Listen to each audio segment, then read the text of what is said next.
Добрый день или добрый вечер. Добро пожаловать в новый влог. Москву засыпает снегом какой день. И это просто настоящая сказка. Вот даже в спальном районе, где нет никаких украшений, просто посмотрите, как красиво деревья накрыты. Я не могу налюбоваться. Вот. Иногда действительно стоит остановиться и посмотреть, как же красиво вокруг. В планах у меня доехать, конечно, в центр. Хочется погулять по украшенной новогодней Москве. Но пока наслаждаемся красивыми видами рядом с домом. Тут снимала снег, но проехал мусоровоз. Ребенок был в восторге. Любит он мусоровозы. Вот он там с папой стоит. Конечно, хотел он за ним бежать, но автомобилистам сейчас тяжело. Ну ничего, держимся, зима. Зима обязательно закончится и будет весна.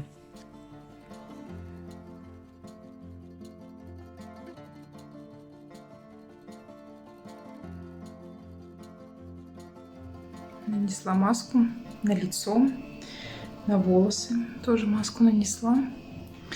Сейчас хочу сладкий пирог быстро поставить в духовку, и маску надо будет идти смывать. Маска у меня такая глиняная, глина с чем-то там таким. Долго нельзя ее держать. Я уже готовила по этому рецепту с этим тестом тыквенный пирог, и тоже получилось прекрасно. То есть здесь начинку можно использовать абсолютно любую, на что хватит вашей фантазии. Я думаю, даже можно и творожную начинку использовать, ну и любую ягодную, тыквенную, на что есть на самом деле у вас в холодильнике. Вот, я накануне посмотрела, что у меня срок годности пюре с молочной кухни заканчивается в январе. Поняла, что нужно срочно что-то придумать. Вечером сварила это пюре, загустила его 2 ложками крахмала, добавила немножко сахара, немножко специй добавила, все довела до кипения, и у меня остыло. И вот на следующий день решила приготовить такой вот пирог. Тесто очень простое. Единственный такой, ну, скажем так, сложный ингредиент — это сливочное масло. Его нужно достаточно много, но, поверьте, оно стоит того. Очень вкусное тесто получается. Все граммовки, как обычно, я оставлю внизу под видео. И это тесто, его вообще в идеале нужно делать руками, перетирать вот это вот масло. Но мне нравится делать это именно ложкой. Вот я вам в дальнейшем покажу. Его ни в коем случае нельзя взбивать миксером. Можно, если у вас есть кухонный процессор, тогда да.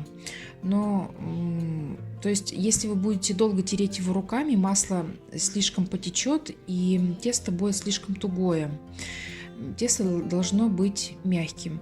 Поэтому или процессором взбиваете, или вот ложкой, как я. Вот я так перетираю, то есть кусочки должны быть совсем маленькие. Вот я добавляю муку и постепенно масло перетираю. Оно не должно быть слишком мягким, ну и слишком твердым, конечно, тоже не должно быть.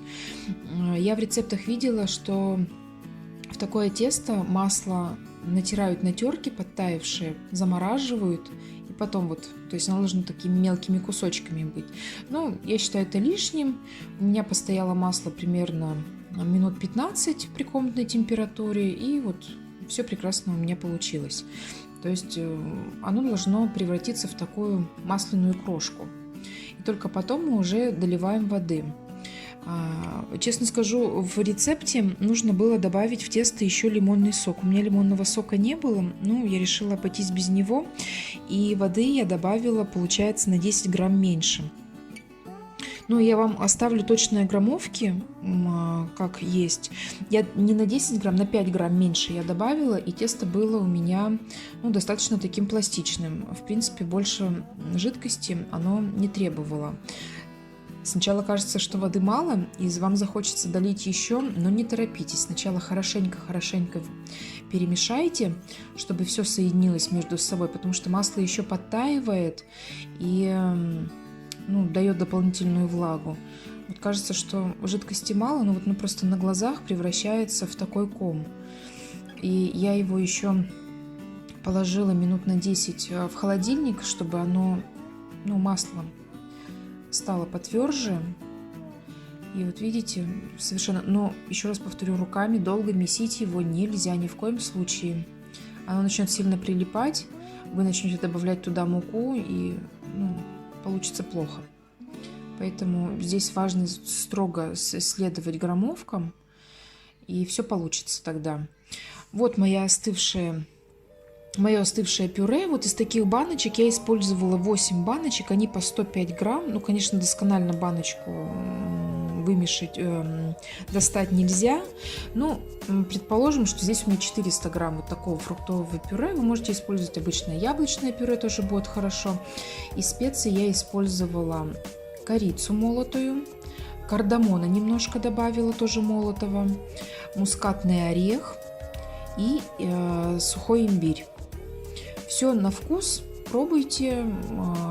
Вообще в оригинальном рецепте там чайными ложками все эти специи кладутся. Я, конечно, так не рискую много добавлять. Вот. Все перемешала и вбила я 3 яйца туда еще. Можно добавить немножко сливок, если вам хочется, чтобы начинка была более такая нежная. Вот, но здесь уже на свой вкус.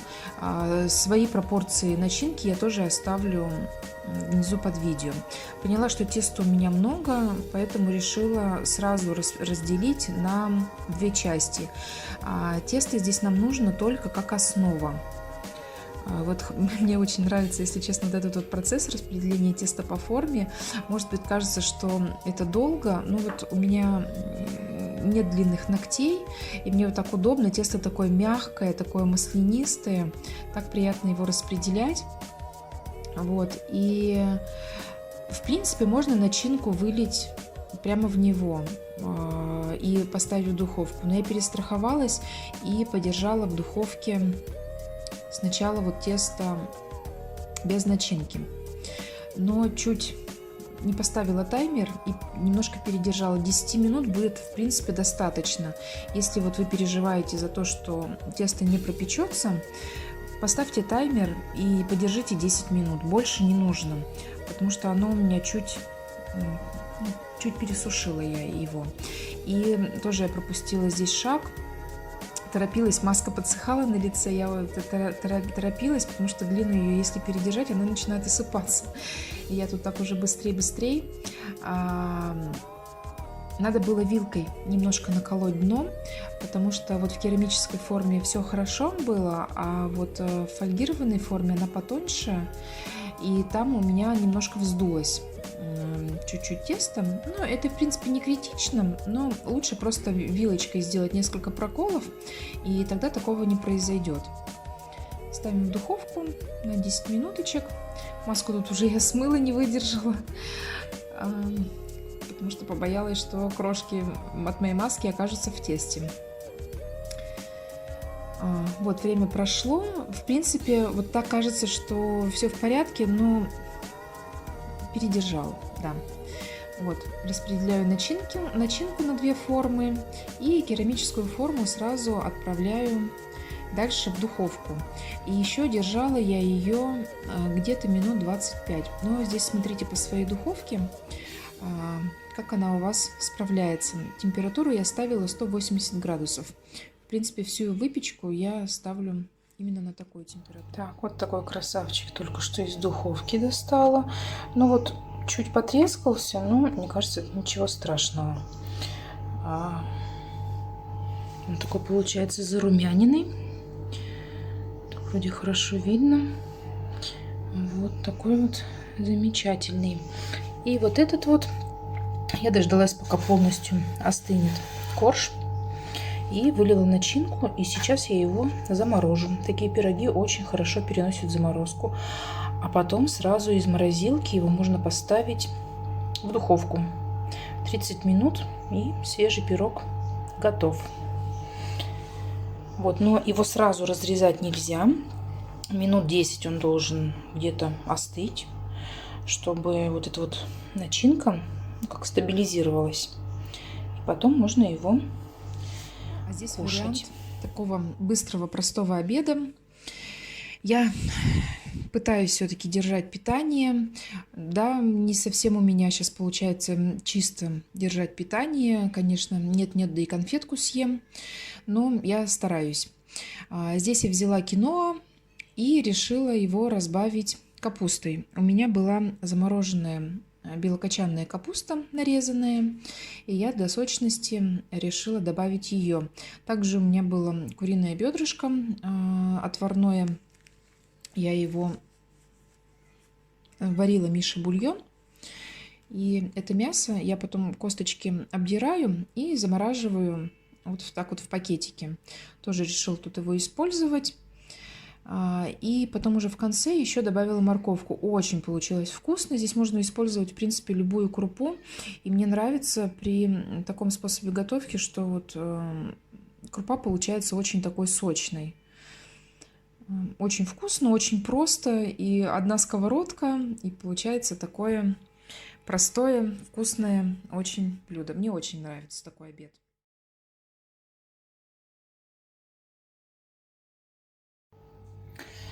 Так, хочу сделать, ну не знаю, как это правильно назвать, подъюбник для елки.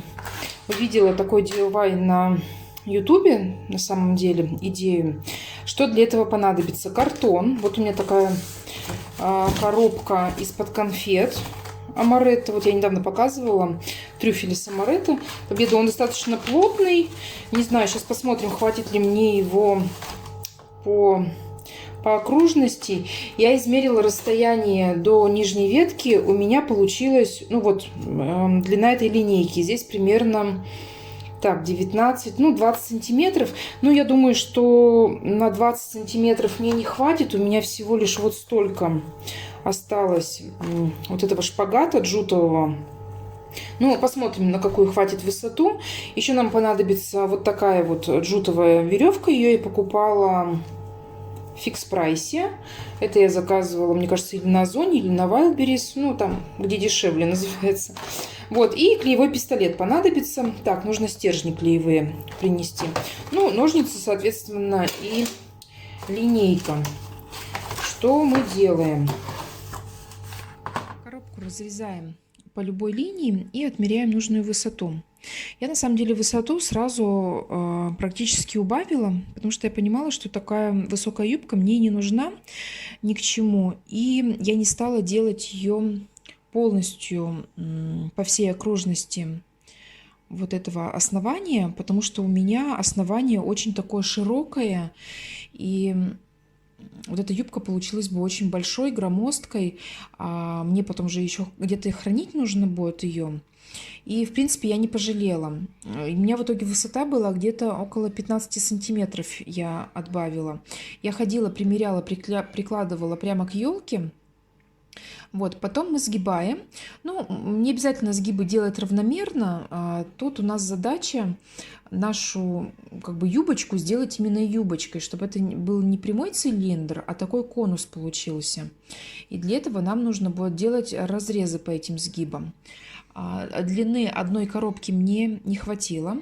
Я решила использовать еще одну коробку вот как раз с молочной кухни в таких коробках.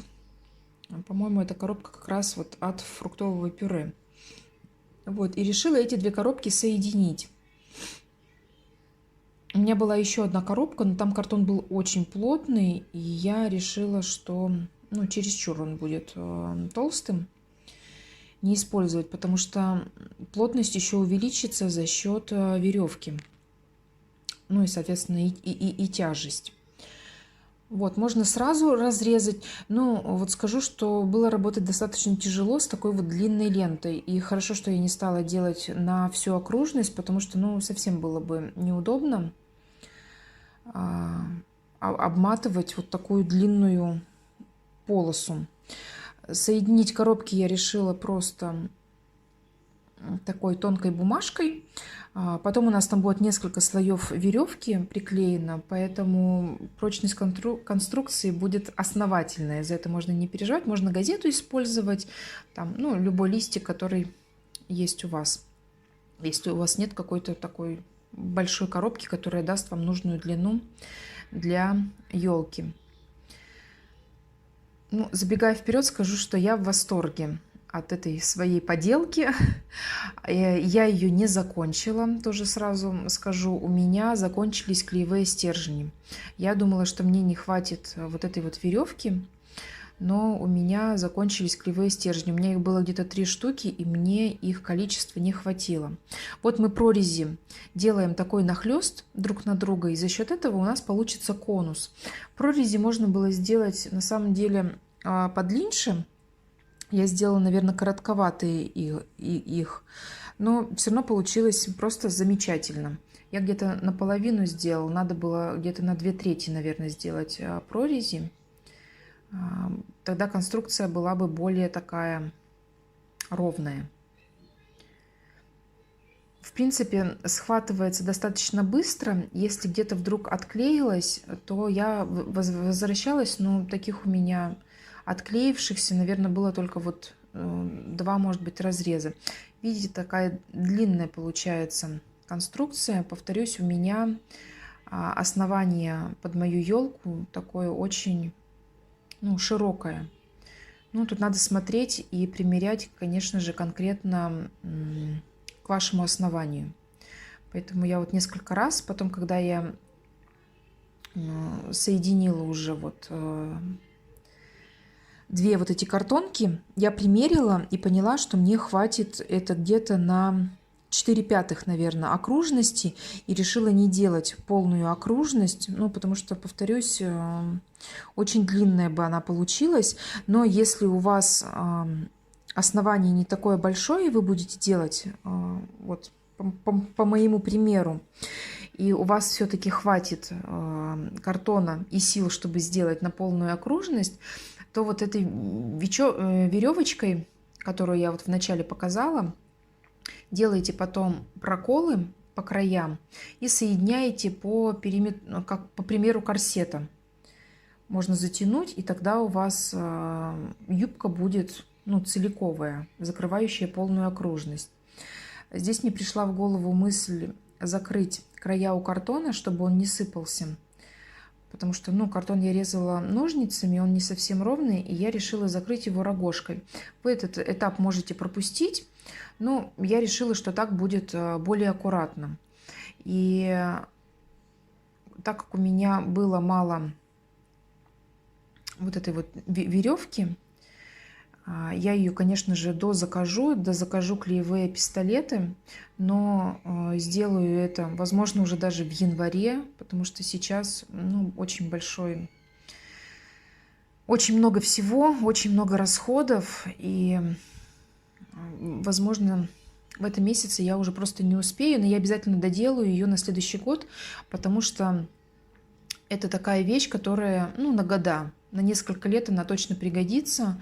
И, ну, тем, у кого особенно есть робот-пылесос или есть животные, которые любят там где-то поиграться, вот закрыть вот так вот низ елки, это просто, ну, спасение и находка.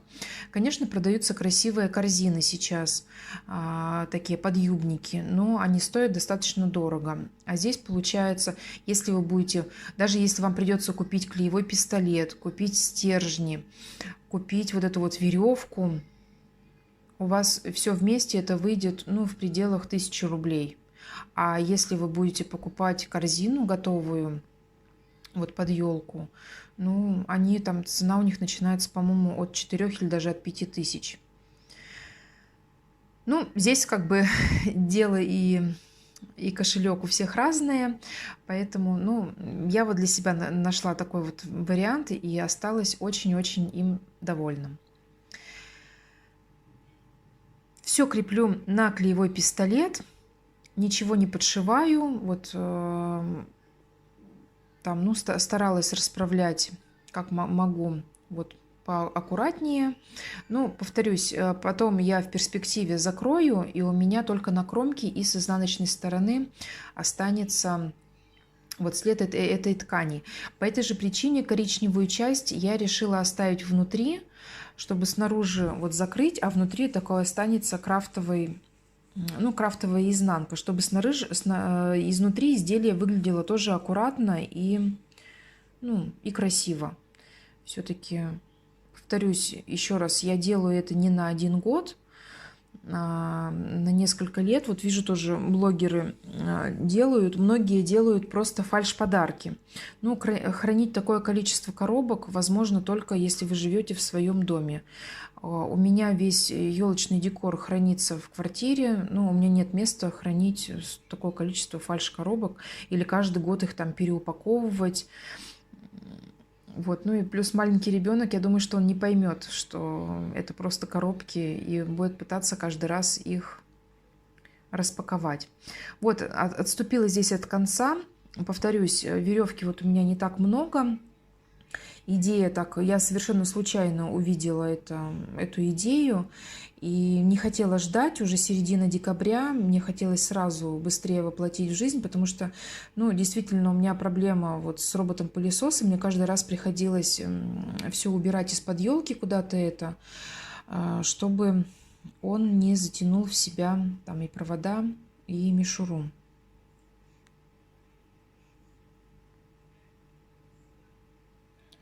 Ну, здесь такая уже чисто техническая часть.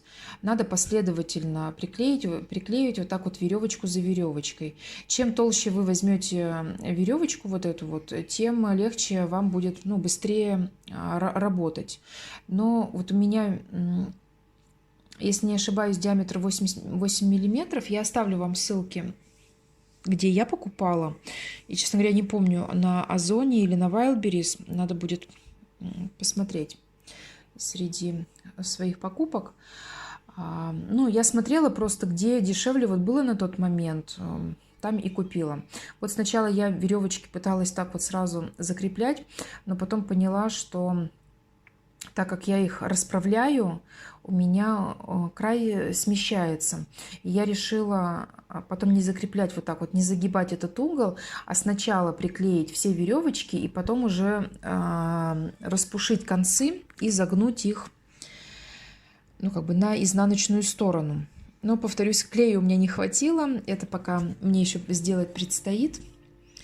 Ну, а вам предлагаю насладиться процессом. Всегда приятно смотреть, как кто-то работает.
Вот здесь уже чем больше веревки, тем больше видно, что, ну, получается конус. Когда вот была, ну, чисто картонка без всего, то, ну, конус как-то не очень было понятно, что конусом получается.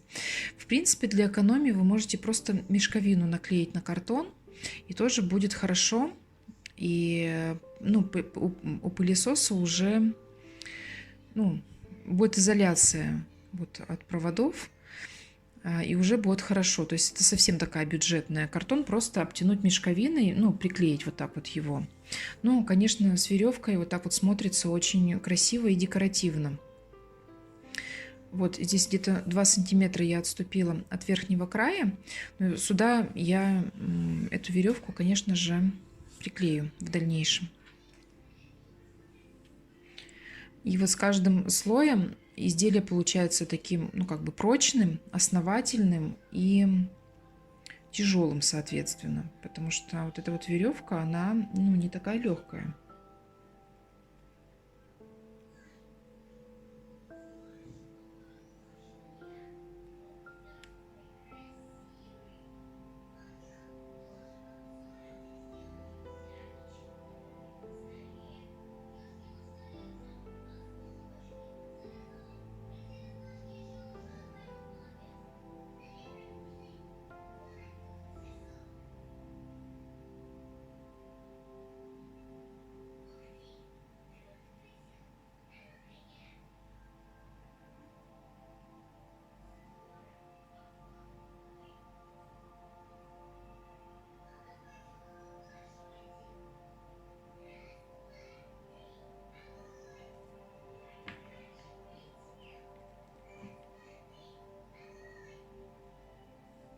Вообще этот джутовый канат я покупала для того, чтобы сделать красивую коробку для организации хранения в шкафу. В этой коробке сейчас я храню свою домашнюю одежду. Мне очень нравится, и я вообще думала, что из второй части вот этого джута я сделаю вторую коробку. Но я не могу найти подходящую картонную коробку по размеру, чтобы вот обтянуть ее этой веревкой. Я прикреплю под это видео, где я делаю коробку. Очень красивая. Ну, единственный ее минус может быть, что она получается такая тяжеленькая. Вот. Но меня это не смущает. Повторю, я храню там домашнюю одежду. Вот мои елки до. Вот это вот мишура и куча проводов от гирлянды. Может быть, и смотрится неплохо, но робот-пылесос все это наматывает на себя. Ну и вот так получилось у меня после. Надо, конечно, веревки сделать до конца будет. Она мне просто закончилась. Но теперь все провода внутри. И эту гирлянду сейчас, я думаю, сверху я положу еще, чтобы сверху эти ножки были не видны. И робот-пылесос теперь все здесь будет пылесосить без проблем. Ничего затягивать внутрь не будет. Вот так теперь это выглядит. Мне кажется, очень хорошо получилось. У меня клей тоже закончился. Вот потом заправить надо будет веревку, ну и до конца ее довести. И может быть здесь я все-таки тоже сделаю, чтобы с веревкой это смотрелось благороднее. Вот, кстати, игрушки, которые купил в Фикс Прайсе. Вот 2 птички. Вот вторая с перышками. Очень мне нравится. И повесила я еще шишечки вот эти вот достала.